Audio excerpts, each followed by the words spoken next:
Direct से indirect बनाने में असर्टिव सेंटेंसेस को कैसे बदलते हैं। सबसे पहले समझ लें कि ये वाला जो पोर्शन होता है ये रिपोर्टिंग वर्ब होता है और ये जो इन्वर्टेड कोमा के अंदर वाला पोर्शन है ये रिपोर्टेड स्पीच होता है। हमें कुछ परिवर्तन इसके हिसाब से इसमें करने होते हैं, रिपोर्टिंग वर्ब के हिसाब से रिपोर्टेड स्पीच में। सबसे पहला परिवर्तन हमें जो करना होता है वो होता है रिपोर्टिंग वर्ब की वर्ब संबंधित परिवर्तन, और उसके बाद हम परिवर्तन करते हैं।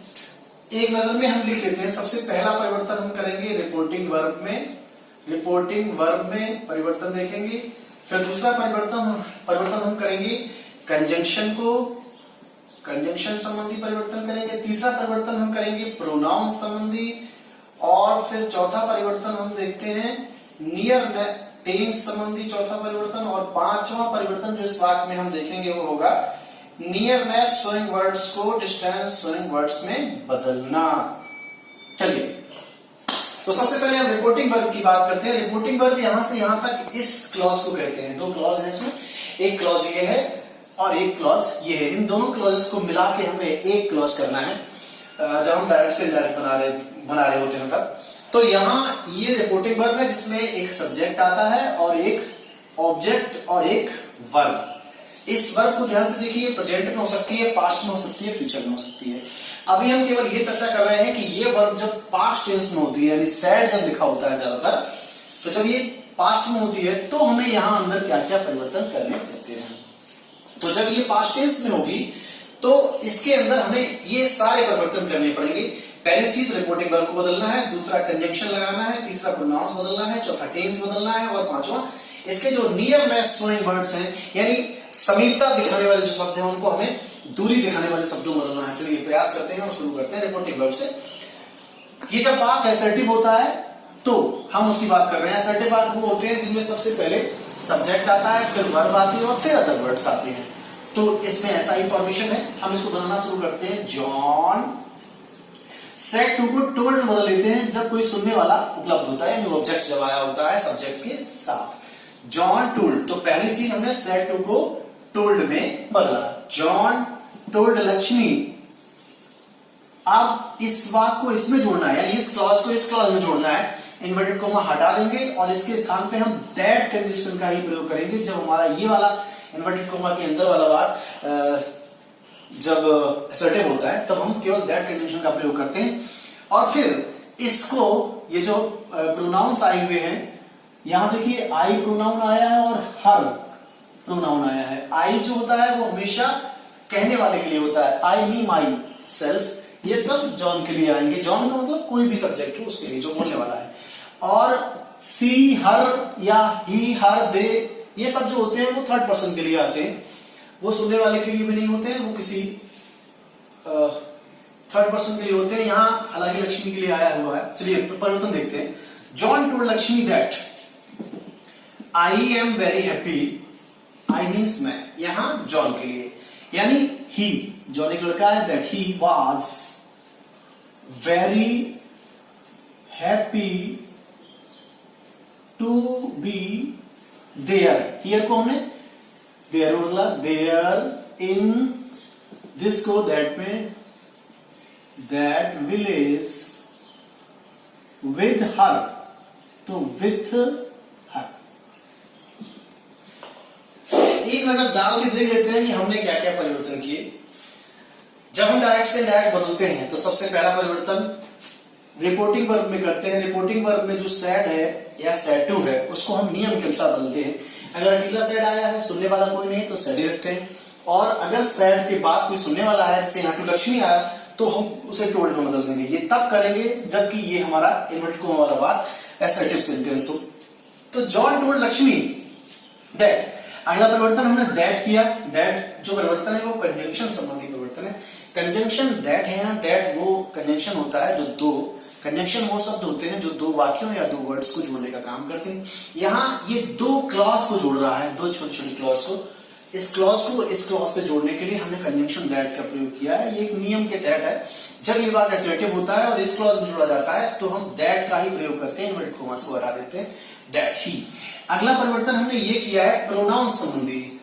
यदि रिपोर्टेड स्पीच के अंदर प्रोनाउंस आते हैं, जैसे ही आए, सी आए, यू आए, आई आई वी आई, जो भी प्रोनाउंस आते हैं उनको एक नियम के तहत हम उनमें चेंज करते हैं, अर्थ को सही बनाए रखने के लिए, मीनिंग को क्लियर बनाए रखने के लिए, उसकी बात की आत्मा बनाए रखने के लिए हम, जैसे यहाँ आई को हमने जॉन के लिए बदला है, और हर को बदलने का नियम ये होता है कि जो थर्ड पर्सन के प्रोनाउंस होते हैं वो बदले नहीं जाते, उनको जैसे का तैसा रख दिया जाता है, तो वो उसे वैसा ही रख दिया गया। अगला परिवर्तन हमने किया was, to be here, I am, he को आई को ही में बदला और एम को वाज में बदला। ये भी एक नियम है जो टेंस संबंधी परिवर्तन है। यदि ये वाला क्लॉज यानी रिपोर्टिंग वर्ब जो हमारी है अगर पास्ट टेंस में होती है, यानी इसकी जो वर्ब है वो पास्ट टेंस में यदि आती है, तो फिर हम रिपोर्टेड स्पीच में आए सेंटेंस की वर्ब्स को कुछ कंडीशन के साथ पास्ट टेंस में बदल देते हैं। कुछ कंडीशंस जो है उनकी हम चर्चा बाद में करेंगे। पहले अभी हम नॉर्मली बनाना सीखते हैं। जैसे ये बात था, इसमें नॉर्मल कोई सामान्य सी बात कही गई थी, I am very happy to be here in this place with her, तो उसको हमने एम को वाज में बदल दिया। एम का संबंध प्रेजेंट से है और प्रेजेंट के जिस टेंस से एम का संबंध है पास्ट के उसी टेंस से वाज का संबंध है, यानी जिस टेंस में ये वाला बात प्रेजेंट में होगा उसी टेंस में हम उसे पास्ट में बदल देंगे, उसके पास्ट फॉर्म में, उस वर्ब के पास्ट फॉर्म में बदल देंगे। तो हमने एम को वाज में बदल दिया। Very happy to be here को हमने देयर में बदला। यहाँ एक अलग तरह का परिवर्तन है, हियर को हमने देयर में बदला। हियर से नजदीकी का एहसास होता है और देयर से दूरी का एहसास होता है।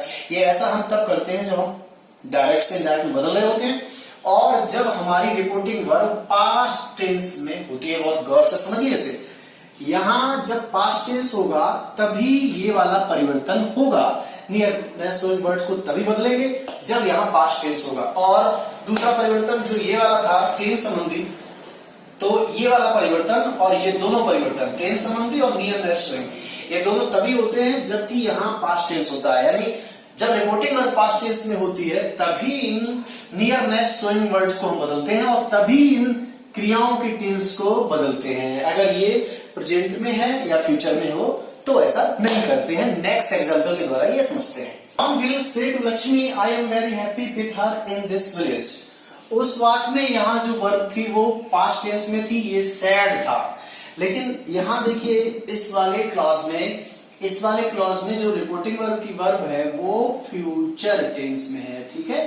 तो जब फ्यूचर टेंस में होगी तो इसके अंदर दो परिवर्तन हम नहीं करेंगे। एक परिवर्तन टेंस वाला नहीं करेंगे और दूसरा परिवर्तन नियरनेस शोइंग वर्ड्स वाला नहीं करेंगे। जो परिवर्तन हमें हर कंडीशन में करना है, नरेशन बनाते समय, डायरेक्ट से इनडायरेक्ट करते समय, वो ये वाले परिवर्तन है। कंजंक्शन का प्रयोग हम हमेशा करते हैं और प्रोनाउन संबंधी परिवर्तन हम हमेशा करते हैं। रिपोर्टिंग वर्ब को बदलने का परिवर्तन हम हमेशा करते हैं। लेकिन ये जो लास्ट वाले दो परिवर्तन है ये तभी करते हैं जब रिपोर्टिंग वर्ब की ये जो वर्ब है ये पास्ट टेंस में आएगी। जब देख लेते हैं, जॉन विल से को विल से ही ना रख के टेल में बदलते हैं क्योंकि सुनने वाला आया है, विल को विल ही रखा है। शे टू को टेल में बदला है जैसे सैड टू को टोल्ड में बदला था। तो जॉन विल टेल लक्ष्मी, अब चूंकि ये असर्टिव सेंटेंस है, सब्जेक्ट से स्टार्ट हो रहा है, तो इसमें हम जोड़ने के लिए दैट लगा देंगे। यहां कॉमा इन्वर्टेड कॉमा खत्म कर देंगे। John will tell Lakshmi that, I को जॉन के लिए ही कर देंगे, दैट ही। एम को आई के साथ एम आता है, ही के साथ इज आएगा, दैट ही इज। टेंस नहीं बदला बल्कि केवल वर्ब बदले है। That he is very happy with हर, इसमें वही चेंज होगा। अगर यहां माई होता तो मी होता, तो यहां मी का जॉन के लिए हिम हो जाता। That he is very happy with her, her में चूंकि परिवर्तन नहीं होता है ऑलरेडी तो नहीं करेंगे विद हर। इन और दिस को दिस ही रखेंगे, विलेज को विलेज। चलिए देखते हैं क्या क्या परिवर्तन था। उस वाले वाक्य में हमने क्या किया था, उस वाले वाक्य में हमने दैट लगाने के बाद ही रखा था, ये सेम है, प्रोनाउन संबंधी परिवर्तन है, सब में होगा। लेकिन उसमें हमने वाज किया था, जो इसमें नहीं किया है इस रखा है, क्योंकि यहां जब यहां प्रेजेंट या फ्यूचर होगा तो हम यहां वर्ब्स के टेंस को परिवर्तित नहीं करेंगे। Very happy with her in this village, in this village ही रखा है, जबकि हमने उसमें इस दिस को देयर किया था और हियर को सॉरी दिस को दैट किया था और हियर को देयर किया था, लेकिन यहां हमने दिस को दैट में नहीं चेंज किया है। बात समझ में आ रही है आपको? ये बहुत ही ध्यान देने योग्य बात है। अगर इसमें तुमने परिवर्तन इसको ध्यान से देख लिया और इसके हिसाब से फिर मन में ये ध्यान बना लिया कि हमें दो तरह के परिवर्तन करने हैं, रिपोर्टिंग वर्ब को तो बदलना ही है, इसके अलावा कंजंक्शन चेंज करना है और प्रोनाउंस परिवर्तित करना है, यानी कंजंक्शन को लगाना है और प्रोनाउंस को बदलना है। बाकी इसके अलावा जो दो परिवर्तन है यानी टेंस संबंधी और नियर स्वयं संबंधी वो हमें नहीं करने हैं। दो वाक्य हमारे पास हैं, एक में राजू सेज आया है, एक में राजू शेड आया है, और जो रिपोर्टेड स्पीच का वाक्य है सेम है, my father loves my friend, my father loves my friend now. तो अब दोनों में देखिए मैं तुम्हें ये समझाना चाह रहा हूं कि जब रिपोर्टिंग वर्ब प्रेजेंट में होगी तब क्या होगा, प्रेजेंट या फ्यूचर में होगी तब क्या अंतर आएगा, और जब पास्ट में होगी तब दोनों में फर्क क्या है। चलिए इसे देखते हैं। राजू शेज, तो चूंकि सुनने वाला नहीं आया है, ऐसी स्थिति में हम राजू शेज को राजू शेज ही छोड़ देंगे, और जब वाक्य असर्टिव होता है यानी सब्जेक्ट वर्ब ऐसा सिस्टम आता है, मतलब इस तरह से बनता है, तो हम दैट कंजंक्शन से उसे जोड़ते हैं। राजू शेज दैट, तो इन्वर्टेड कोमा खत्म कर देंगे और इस क्लॉज को इस क्लॉज में जोड़ेंगे। Raju says that my father, my father का मतलब राजू के पिताजी, राजू एक लड़का है तो माय को हिज में बदल देंगे, दैट हिज फादर यानी उसके पिताजी, दैट हिज फादर। लव्स को लव्स ही रखेंगे और माय को हम हिज में बदल देंगे, उसके दोस्त, हिज फ्रेंड्स, और नाव को नाव ही रखेंगे। ये इसका हमने बदल दिया ऐसे। अब दूसरा बदलते हैं, राजू शेड, तो राजू शेड को शेड ही रखेंगे क्योंकि कोई ऑब्जेक्ट नहीं सुनने वाला। दैट, ये भी बिल्कुल सेम वाक्य है, असर्टिव है, तो Raju said that my father यानी हिज फादर, जैसा यहां किया था, दैट हिज फादर, और लव्स को अब हम लव्ड में बदल देंगे क्योंकि यहां पास्ट टेंस है, तो इसको भी हम पास्ट टेंस में बदलेंगे, लव्ड हिज फ्रेंड्स, इसमें वही परिवर्तन, हिज फ्रेंड्स, और नाउ को हम देन में बदल देंगे। दोनों वाक्यों को आपने देखा बेसिकली क्या फर्क है। बेसिक जो फर्क है इसमें वो ये है कि यहां रिपोर्टिंग वर्ब की जो वर्ब है वो प्रेजेंट टेंस में है और यहां रिपोर्टिंग वर्ब की वर्ब पास्ट टेंस में है। इसके जनित, इसके द्वारा जो चेंजेस आए हैं उधर वो अलग अलग हैं। यहां हमने लव्स क्रिया का टेंस नहीं बदला है, ठीक है, और यहां हमने नियरनेस शोइंग वर्ड्स में कोई परिवर्तन नहीं किया है। जो परिवर्तन हमने किए हैं वो कंजंक्शन में है, यानी कंजंक्शन लगाया है, कंजंक्शन का यूज किया है, और प्रोनाउंस संबंधी परिवर्तन, सिर्फ एक परिवर्तन हमने किया है और वो है प्रोनाउंस संबंधी परिवर्तन। माई को हिज में बदला है और माई को हिज में बदला है, और कोई परिवर्तन नहीं किया। लेकिन यहां देखिए, चूंकि ये वर्ब जो थी ये पास्ट टेंस में थी, तो हमने देखो यहां क्या परिवर्तन किया, दैट तो वो दोनों में लगेगा क्योंकि वो असर्टिव सेंटेंस है। अब यहां क्या परिवर्तन किया, यहां हमने लव्स को लव्ड में बदला है, ये प्रेजेंट इंडेफिनिट में था, ये हमने पास्ट इंडेफिनिट यानी प्रेजेंट सिंपल को हमने पास्ट सिंपल में बदल दिया है। यहां माई को हिज में बदला है, ये हमारा प्रोनाउन संबंधी परिवर्तन था, और यहां हमने नाउ को देन में चेंज किया है जो हमारा नियरनेस परिवर्तन था। मुझे आशा है कि आप इस बात को अच्छे से समझ रहे होंगे कि यदि रिपोर्टिंग वर्ब प्रेजेंट टेंस में है तो हम रिपोर्टेड स्पीच के टेंसेस और रिपोर्टेड स्पीच में आए नियरनेस शोइंग वर्ड्स को कोई परिवर्तन नहीं करते हैं। लेकिन यदि रिपोर्टिंग वर्ब पास्ट टेंस में है तो रिपोर्टेड स्पीच के टेंस को भी हम पास्ट टेंस में कन्वर्ट कर देते हैं और उसमें आए नियरनेस शोइंग वर्ड्स को हम डिस्टेंस शोइंग वर्ड्स में चेंज कर देते हैं। ओके, बात को खत्म करते हैं, समझ लेते हैं फिर से। यदि पास्ट टेंस आए रिपोर्टिंग वर्ब में तो रिपोर्टेड स्पीच के वर्ब्स को भी बदलते हैं। कैसे? लवली, और ये जो हमारा वाक्य है ये कैसा वाक्य है? असर्टिव वाक्य। हम असर्टिव वाक्यों की चर्चा फिलहाल में कर रहे हैं। लवली शेड टू को टोल्ड में बदलेंगे, जब वाक्य हमारा ये असर्टिव होगा तो शेड टू को हम टोल्ड में बदलेंगे। Told me that, conjunction that लगाएंगे। आई किसके लिए आया है? लवली के लिए, है ना, तो क्या हो जाएगा? लड़की है वो, सी, दैट सी। वांट यानी प्रेजेंट सिंपल है तो पास्ट सिंपल में कर दें इसे, दैट सी वांटेड टूटा इंफिनिटिव है, इसमें कोई परिवर्तन नहीं होता, टूटा का टूटा रहेगा। टूटा मी, यू किसके लिए आया? मी के लिए। तो मी के परिवार में ये फिर जाके यू के मी के परिवार में जाएगा, यानी ये ऑब्जेक्ट तो ये भी ऑब्जेक्ट बदल के मी हो जाएगा। फिर देख लेते हैं यहां हमने क्या क्या परिवर्तन किए। पहला परिवर्तन सेड टू को टोल्ड में बदला। दूसरा परिवर्तन यहां पे हमने दैट कन्वेंशन का प्रयोग किया। तीसरा परिवर्तन आई को शी में बदला। चौथा परिवर्तन वांट को वांटेड में चेंज किया और फिर यू को हमने मी में चेंज किया।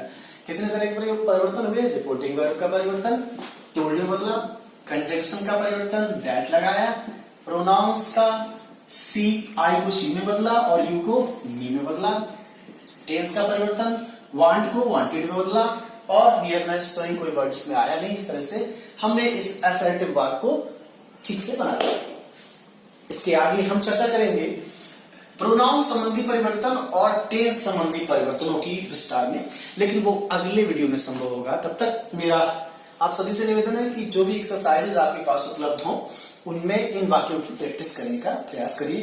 Okay, best of luck.